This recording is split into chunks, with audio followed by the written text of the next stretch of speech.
Hello అండి. ఈరోజు మన కిచెన్లో టమాటో రసం రెసిపీ చూద్దామండి. ముందుగా ఒక కడాయిలో ఒక 4 పెద్ద పండిన టమాటాలను వేసుకోవాలండి. దానిలో 2 గ్లాసుల వాటర్ని, రుచికి తగినట్టు ఉప్పును కూడా వేసి మూత పెట్టి ఉడకనివ్వాలండి.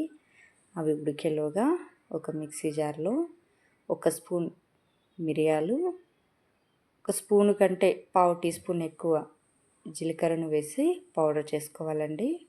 ఇలా పౌడర్ చేసుకున్న తర్వాత ఒక 10-15 తొక్కతో సహా వెల్లుల్లిపాయలను కూడా వేసి కోర్స్గా బ్లెండ్ చేసుకొని ఒక ప్లేట్లో వేసుకోవాలండి.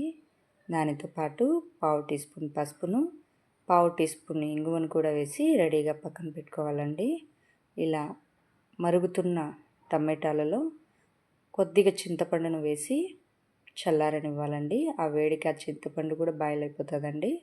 తర్వాత ఇలా తొక్క తీసి ఆ మజిల్ మాత్రం బాగా స్క్వీజ్ చేసుకోవాలండి.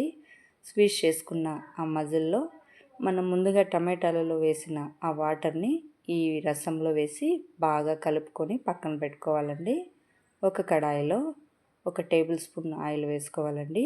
పావు టీ స్పూన్ జీలకర్రను, పావు టీ స్పూన్ ఆవాలను వేసి దానితో పాటు ఒక 4-5 ఎండుమిర్చిని కూడా వేసి గుప్పెడు కరివేపాకును కూడా వేసి వేగిన తర్వాత మనం పౌడర్ చేసి పెట్టుకున్న మిరియాల పౌడర్ను కూడా వేసి సిమ్లో బాగా ఫ్రై చేసుకోవాలండి.